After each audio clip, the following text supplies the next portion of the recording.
Amen. Good morning, good morning. Yeah, I really wasn't telling him to preach. I was just like, oh, Lord spoke this word to me. It excited me. And he's like, you have to preach it. But it was Tuesday morning, actually, that I shared it with Stu, because I woke up and as I came out of my sleep, I don't mind the noise. Kids are going to make noise. And so I'll just try and talk over it, or you can turn me up louder. But if they make a little bit of noise, it's okay. Just tune in. Let's pray.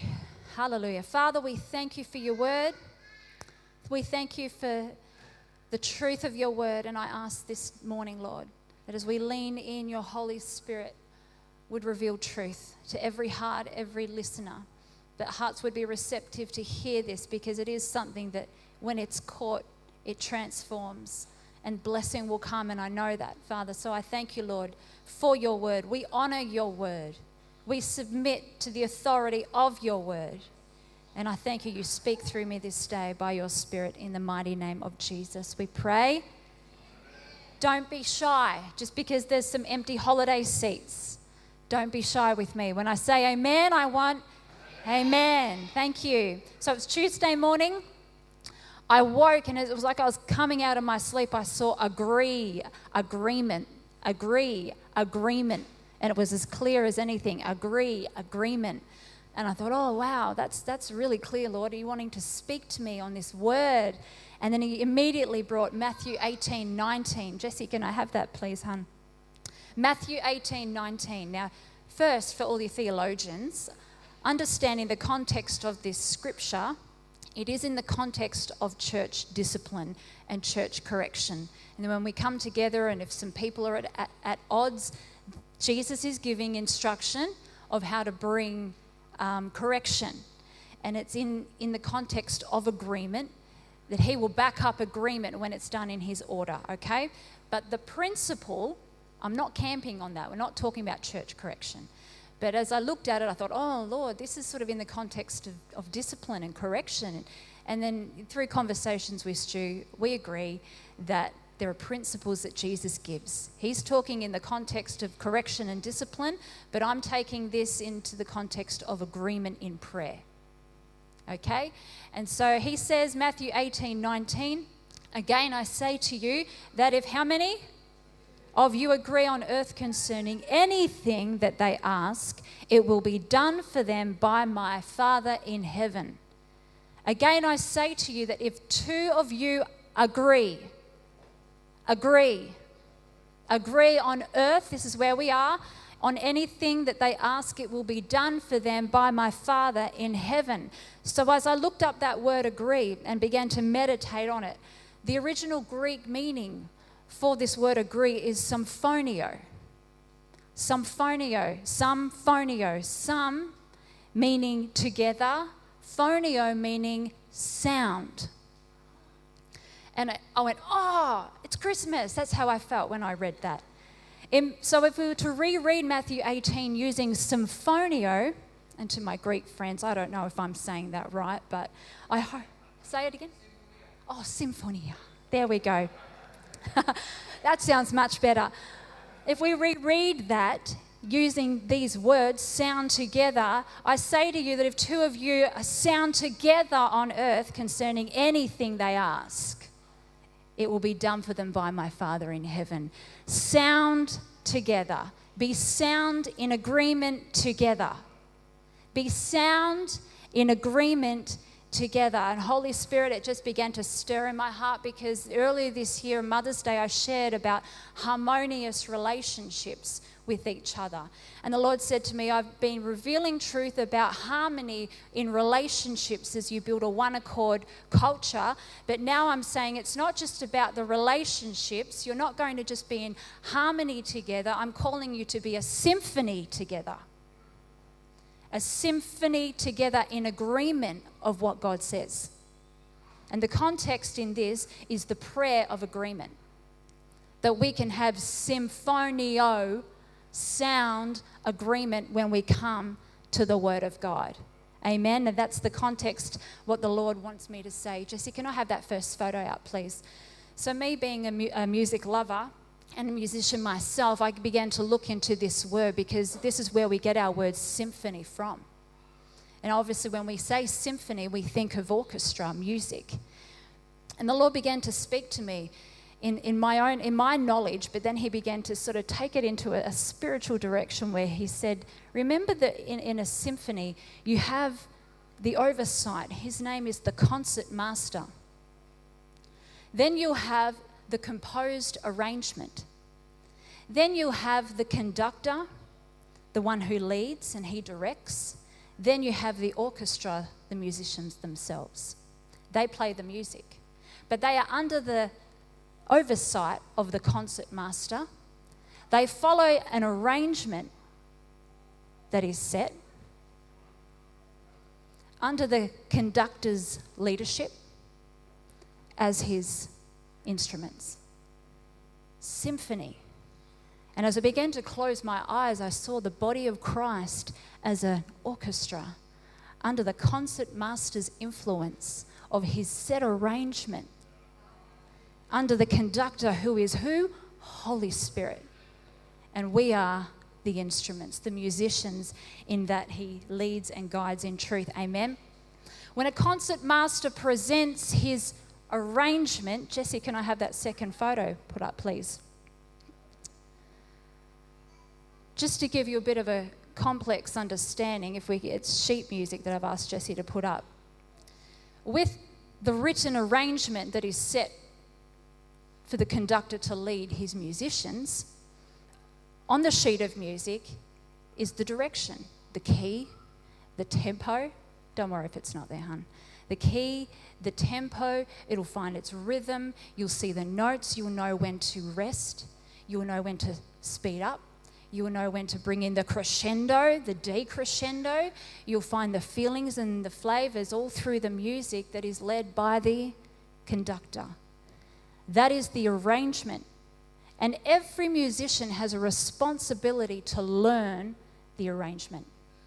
They have their sections, they have their individual sounds, but you will not get the full symphony sound if you just listen to the celloist or just the violinist. Individually, they are beautiful. They can produce great sound.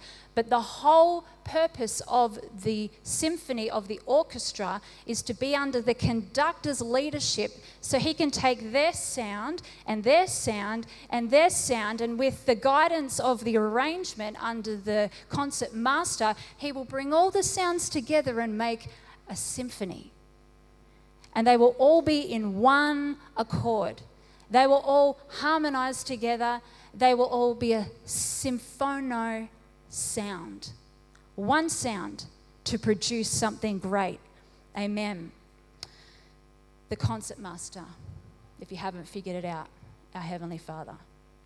The oversight of our lives has given his Son Jesus, the Word, the living Word, who sets the standard, who we follow under the leadership and guidance of Holy Spirit.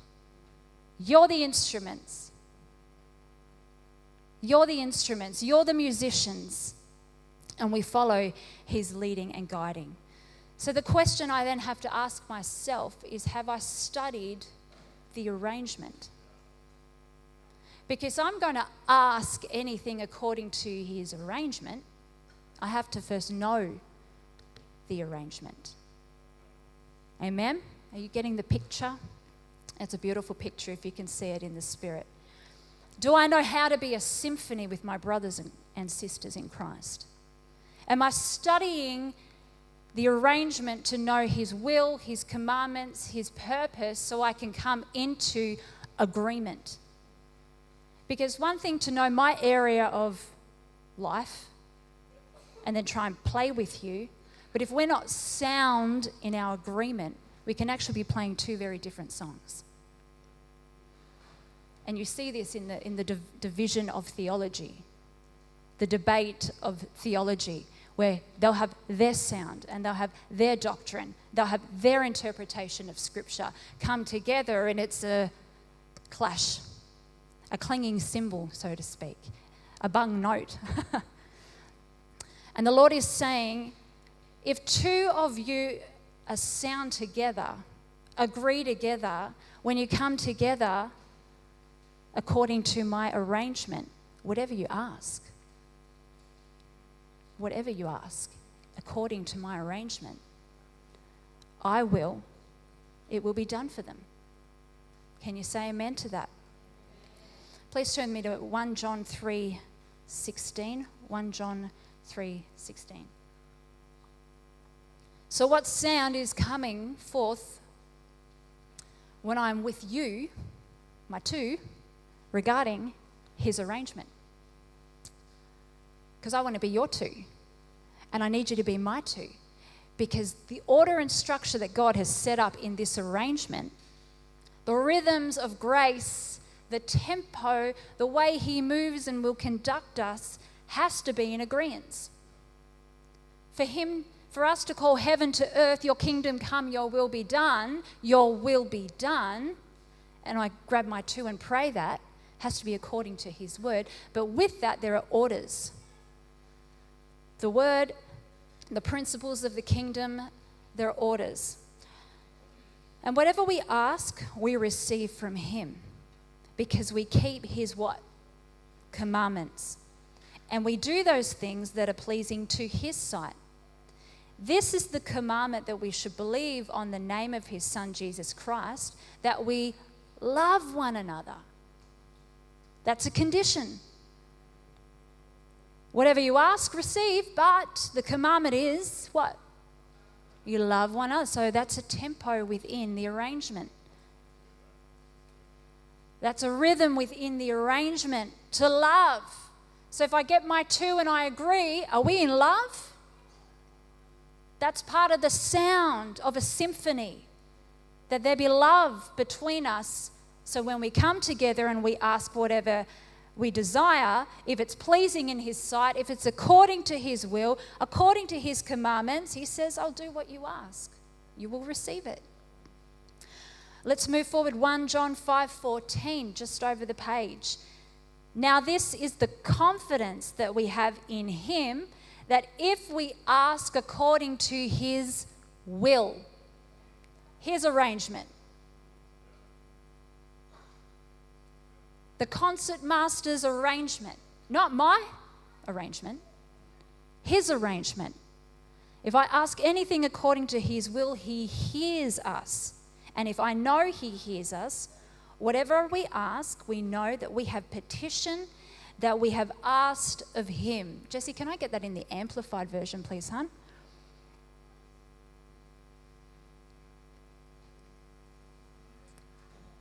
It's okay if you don't have it.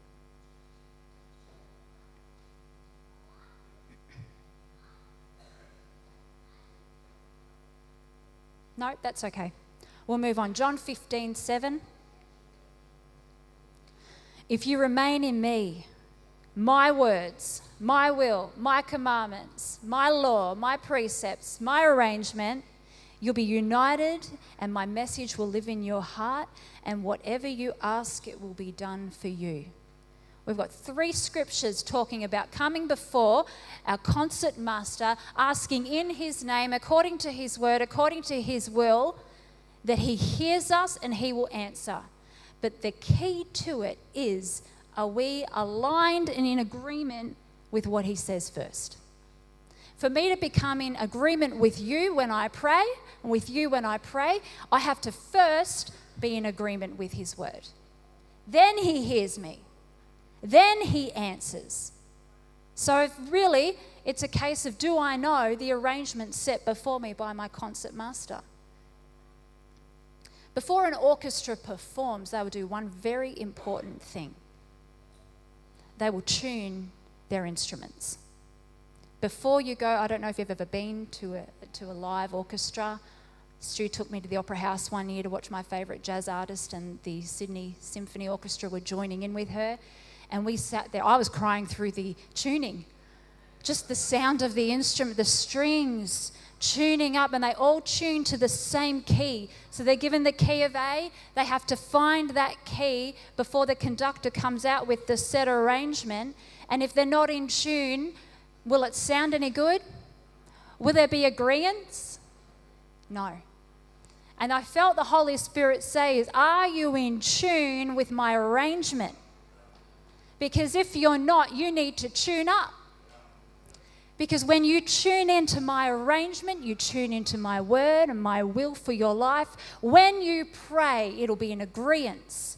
You will be sound in prayer. You will be sound in word. You will be sound with your brother and sister. And the concert master stands there, the conductor leading and guiding us in truth, and we become a symphony. But you have to first tune up.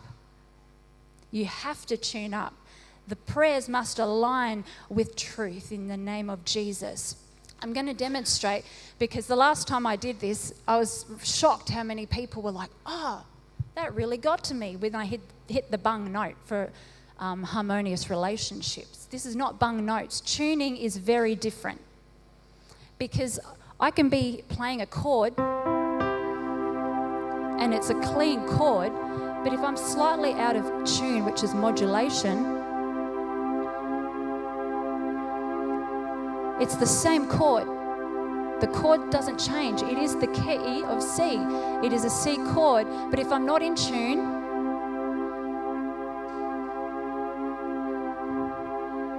can you hear it? Think of that when you come to pray with a brother and sister. Are we in tune together? When I come before my Heavenly Father to pray, your will, not mine, am I in tune? It's not a bung note. Can you hear the difference? A bung note stands out like, tuning is ever so slight sometimes. You can just be slightly off, and I'll use the example of my instruments at home.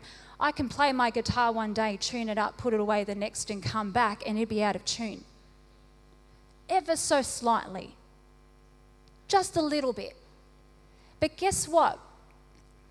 There are atmospheres and environments that actually affect the sound of how tuned you are. There are atmospheres and there are environments that affect how in tune you are. In the natural, again, my piano, there are certain temperatures, environments at home, humidity being one of them, it does not like. I have a real piano at home, so there's strings in it. When there's certain moisture in the air and I sit at my piano on this certain temperature, a certain atmosphere, I'll play it and it has this strange sound in it. I can't play it. It's not, my ears don't like it. Cyrus has figured it out now. He'll be playing and then he'll stop and I'm like, why did you stop? He said that strange note. It's because of the atmosphere within that room. And it's to do with the environment, the temperature. My guitar is the same. It can sound beautiful. We have a hot day or a cold day. It completely go out of tune just because of the atmosphere. This room alone, in the summer, our sound is affected because of the humidity. There are atmospheres that affect the change of sound. If we find ourselves in different environments and atmospheres, it can affect your sound. It can affect your mind, your thoughts, your words, to align with this. And the Holy Spirit saying, stay in tune. Stay in tune. Every day. Do I need a tune-up? Do I need a tune-up? Because things will happen. I will find myself in atmospheres that shift and change, and if I'm not in tune, I will forget the arrangement, or what I'm playing will be slightly off, and it can be ever so slight. So when I find my two, and I stand in agreement with you, are you in tune? Am I in tune? So that our prayers can be in tune? Because where there's unity, the Lord commands what? Do we want the blessing? What ran down Aaron's beard through oil? Oil symbolizes the anointing. Do we want the anointing in our lives? You want anointed prayers, anointed agreement? Tune up. Hear the word of the Lord. I felt it really strong because I'm like, wow, I know where I've been out of tune. I know when I get out of tune, and generally it's when I'm emotional. Emotions will take you out of tune. Can we stay in tune when the atmosphere in life is contrary to his word? When I find my two, I personally have the faith to believe what the concert master has composed for my life. The arrangement of Holy Spirit leading, conducting me, so that in the atmospheres that are contrary, I'm still in tune. And only you can gauge how in tune you are to his arrangement. And I can judge myself on that. But often, for example, if we've had a little bit of a disagreement, and it's hard to pray. I find it really hard to pray. I don't know if any other married couples feel that, but we have to tune up. Does the Lord still hear me when I pray? If I'm a bit cranky at Stu? Yes. But if we're not walking in the, as I said, the conditions of love, the principles of his arrangement, and we don't come to a place of repentance, which is tuning, repentance, tuning. Renewing your mind is tuning. The renewing of the mind, actually, that word renew means restoration. The restoration of your mind comes through the tuning of his word. That is when you will see prayer work in your life.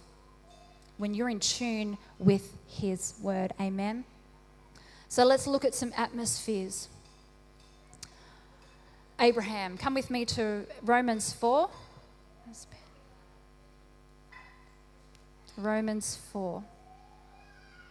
You kids are being good.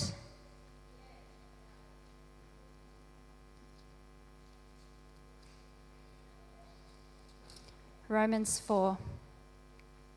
Abraham was promised a son. The atmosphere Abraham and Sarah found themselves in was an atmosphere of barrenness. And this is how I want you to think when I say atmosphere, because every person can be walking through something different, and it create an atmosphere or an environment in your life, depending on the season you're in. For Abraham, it was barrenness.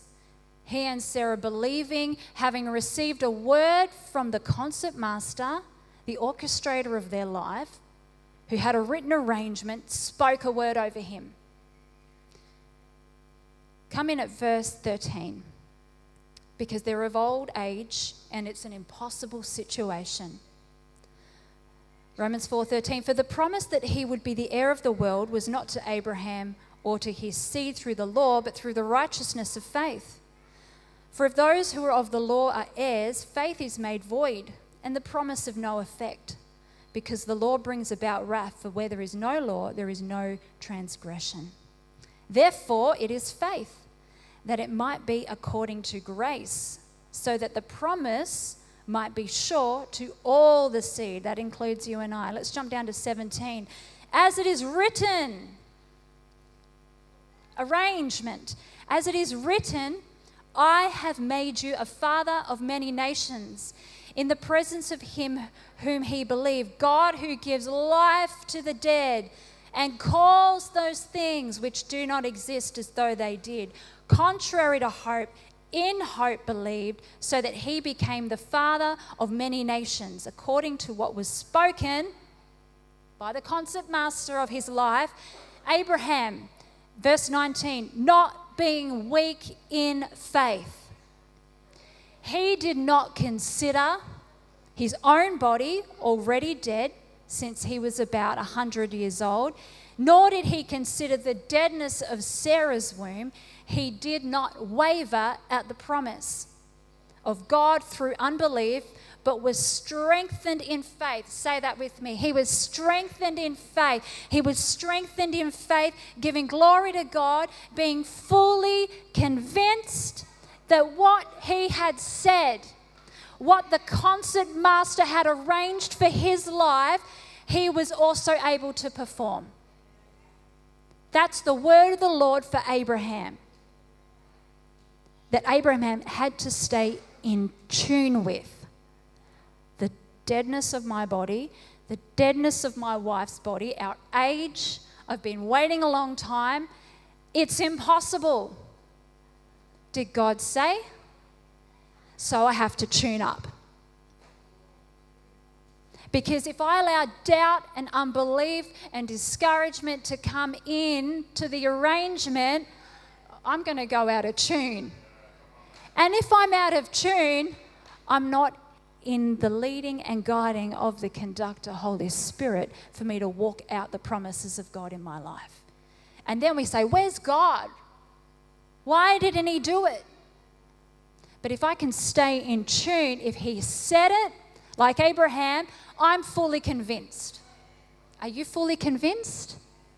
Now, I know this is hard because sometimes we don't get the end result we expect. I've been there.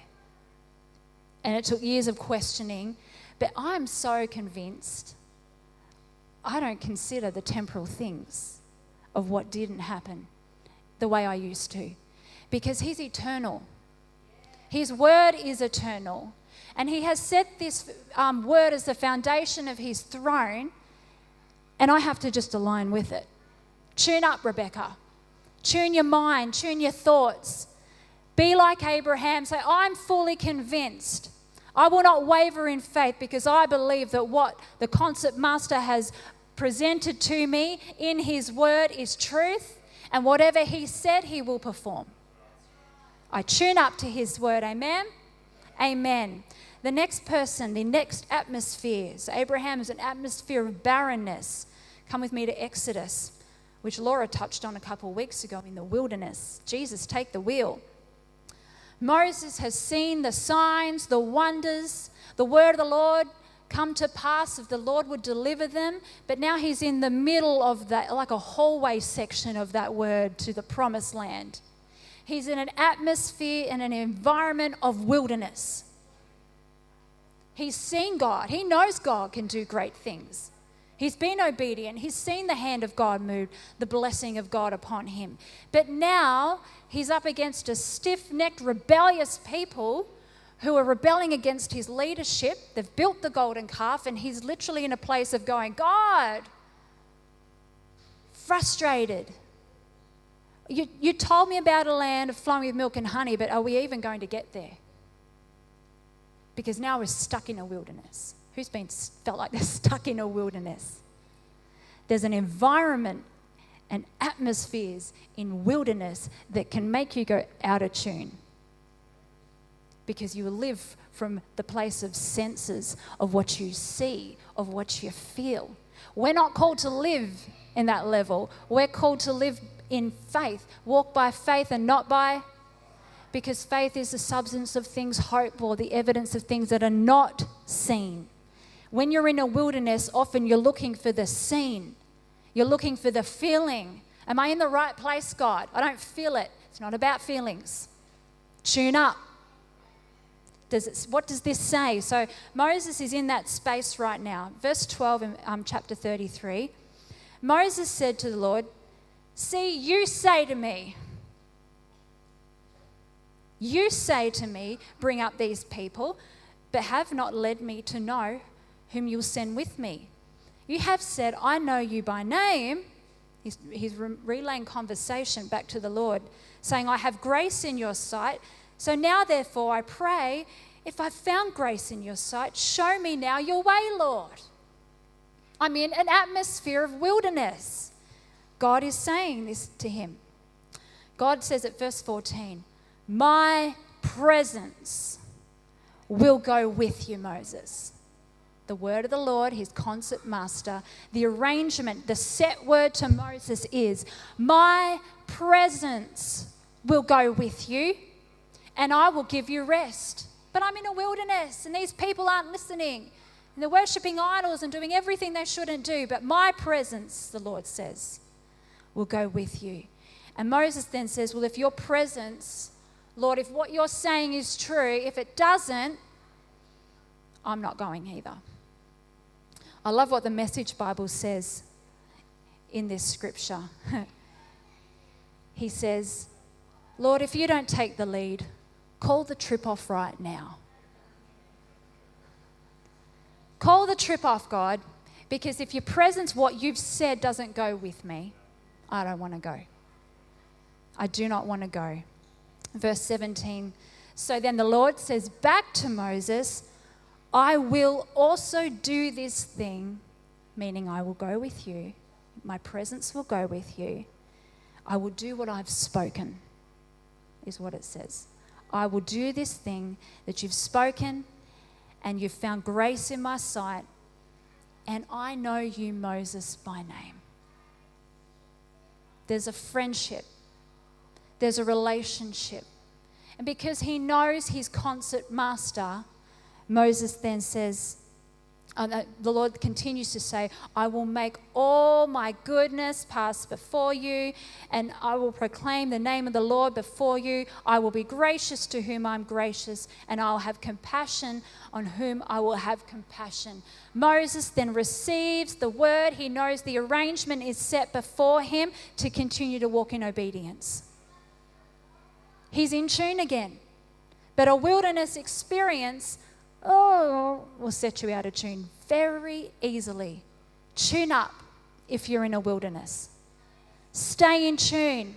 Talk it out with the Lord. You said, Lord, and he will remind you, yes, I did say. So stay in tune. Stay in agreement. Symphōneō, symphony. Stay in agreement. So your words will be sound when you speak, because his words will always be sound. Atmospheres of barrenness, atmospheres of wilderness, and our third, atmospheres of storms, comes to Acts 27. Acts 27.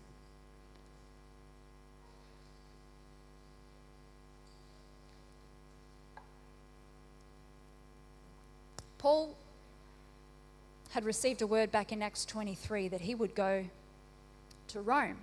Would be before Caesar as a witness. So that's the word from his master. You're going to go there. You're going to be a witness. I've set that before you. That's my word. So Paul has that word from the Lord. But he ends up with these gentlemen,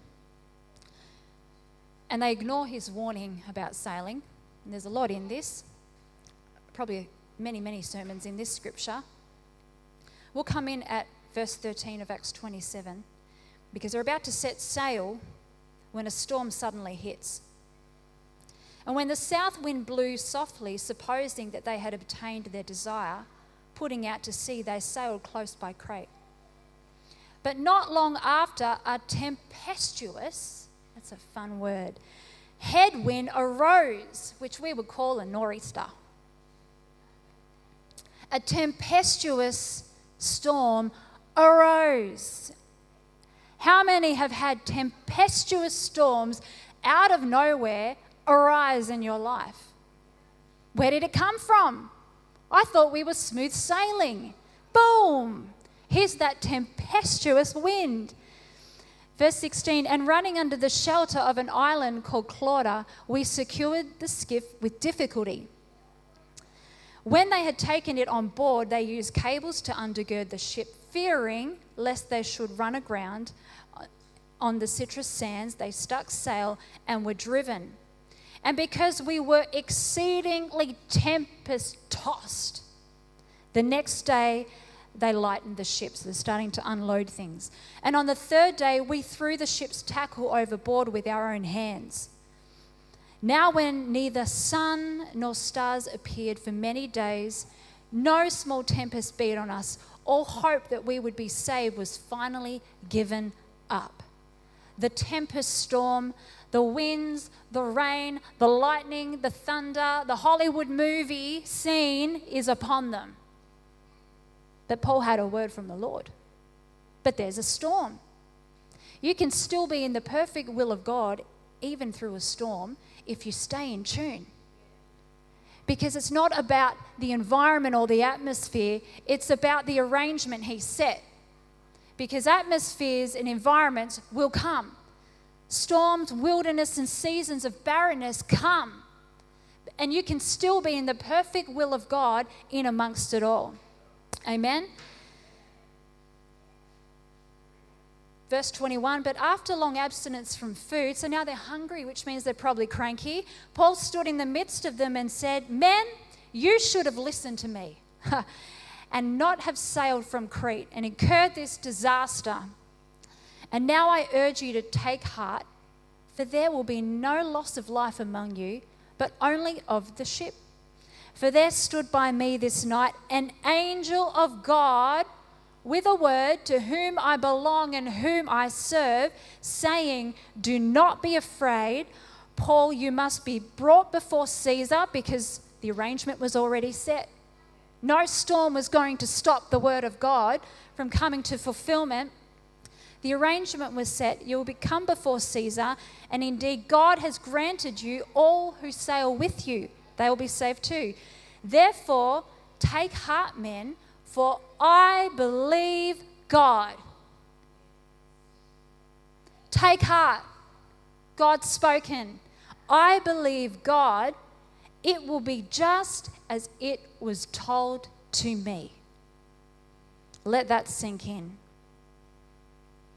The Amplified Version, he says, keep up the courage, for I believe God and have complete confidence in him that it will turn out exactly as I've been told.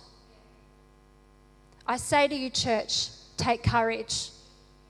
I have confidence in him that it will turn out exactly as you've been told. How does he tell us in this word? There are over 7,000 promises in all my research. It was always a different number, but most came back to around the 7,000. 7,000 promises that he has given us, that the Lord has spoken, that your concert master has set into an arrangement for you to walk in with the conductor and be a symphony, walking in grace, walking in love, walking in blessing, walking in healing, walking in provision, walking in the fullness of who he is as a part of his symphony, to receive it. And no storm can take that from you. The only thing that will rob you from it is if you're out of tune. That starts here. That starts here. If my mind goes out of tune, my mouth will follow.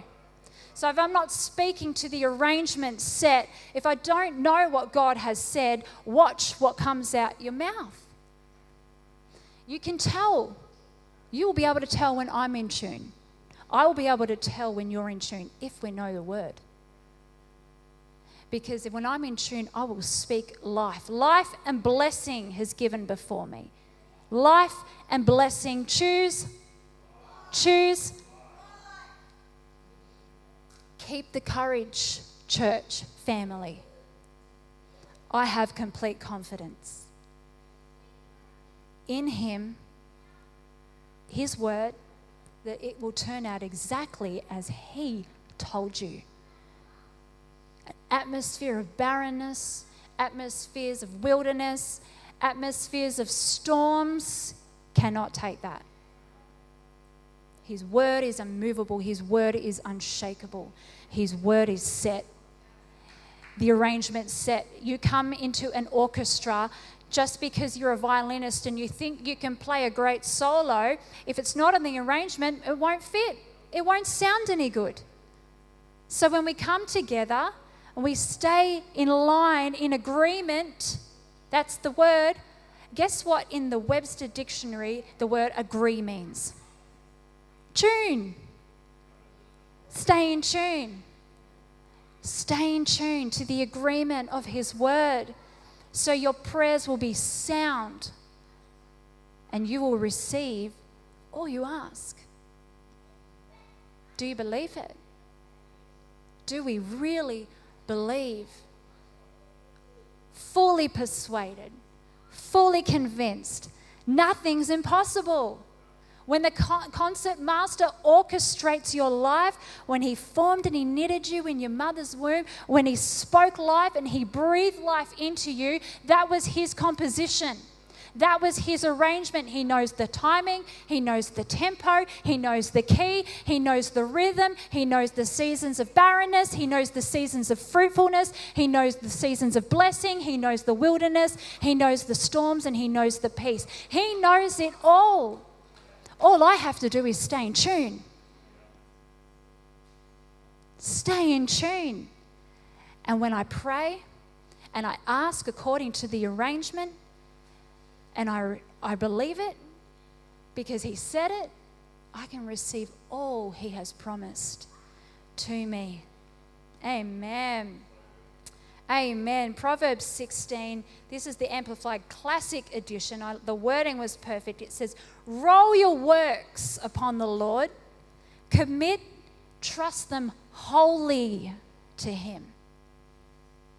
That's the hard part. When it's not going according to what I prayed. It's not working out how I thought. Out of tune.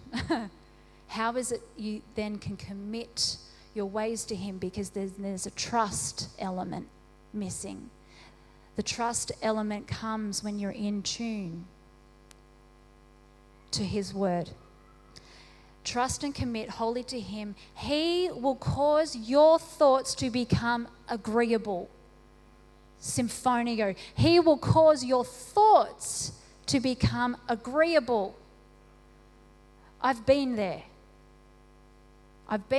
And what came to my remembrance with this was after a failed pregnancy, and then another failed pregnancy, but the second one was not a baby, yet I was pregnant, but had a bad egg. And the bad egg had bad DNA in it. So it didn't produce a baby, it produced cysts, about this big, lots of them. So my body was pregnant, but not with a baby. And cysts were growing within my womb. But I thought I was pregnant and was pregnant. They called it pregnancy. When we discovered it wasn't a baby, they pretty much said these words to me after, long story short. We would advise you don't have any more children. This is after Isaac. We advise you have no more children, because though you can fall pregnant and have a baby, what we are concerned now is that because we've had those cysts in your womb and they've taken root, when you have a baby, the placenta can be full of cancer. And you might give birth to a healthy baby, but then have cancer. And so then you have to go through treatment. Do you want that? They're like, now we can't guarantee, but you're a high risk because of the type of molar pregnancy you've had.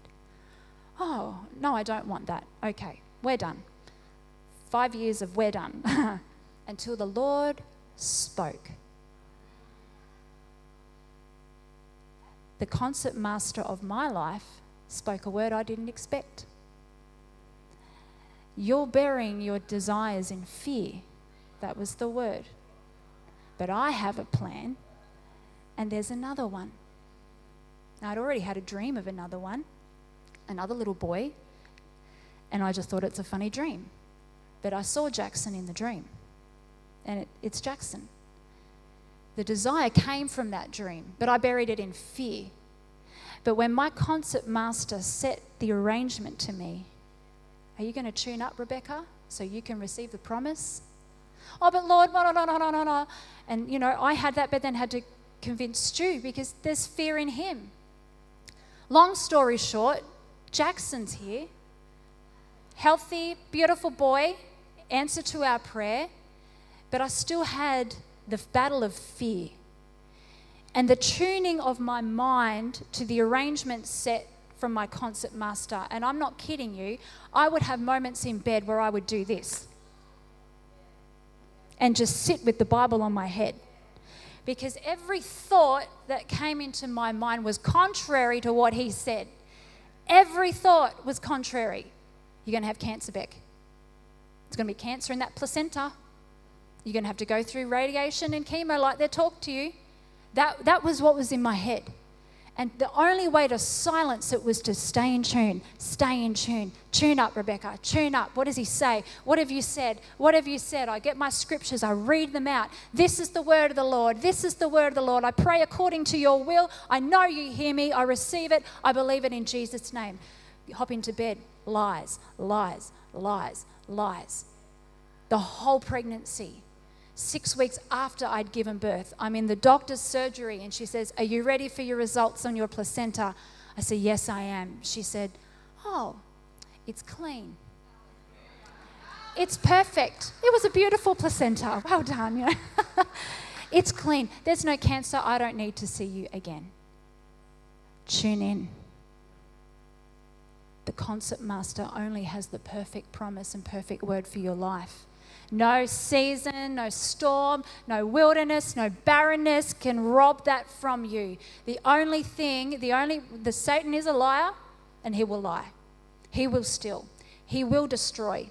He does it all the time. If I don't tune up, I'll give way to him. That's the challenge of being in agreement with the word of God. So when I come together with him, I'm in agreement. Then I can come together with you and we can agree together. And so the question is, when you're asking for prayer for something, whether it be individually first, are you in tune? Then when you come with your brother and sisters for prayer of agreement, are you both in tune? Because there will be heaven on earth in those prayers. That's our mission. That's the sound of a heavenly symphony of sound prayers being under the direction of Holy Spirit.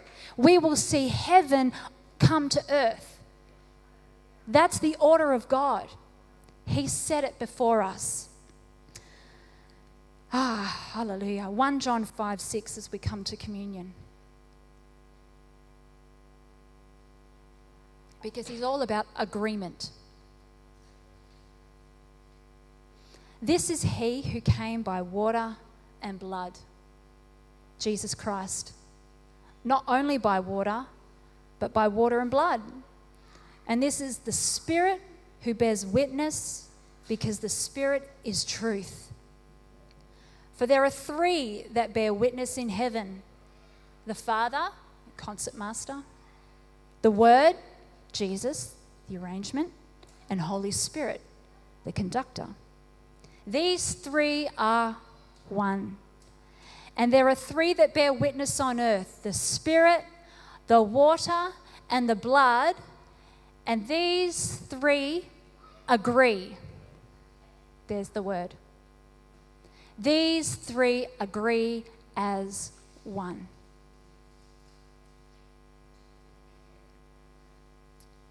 Hallelujah. Father, Son, Holy Spirit, agree as one. You are made in the image and likeness. And because of the blood of Jesus, together with them, you are one. You're in perfect agreement. Through the blood of Jesus, the covenant, the new covenant that is set before us to live in perfect, sound agreement with all he has made available to you. All his blessings, healing, deliverance, freedom, provision, restoration. Can you tune up with me today and say, I believe it. I receive it. I believe it. I receive it. Thanks, hon. So while we take communion, I've just asked Cyrus to come and play, and this is our moment. I've loved the past nearly 7 days of communion with our boys. It's been really special. And I know many of you are enjoying it around the table with your kiddos too. And today we're family and we come around the table again today. And I want you to remember Jesus, what he did.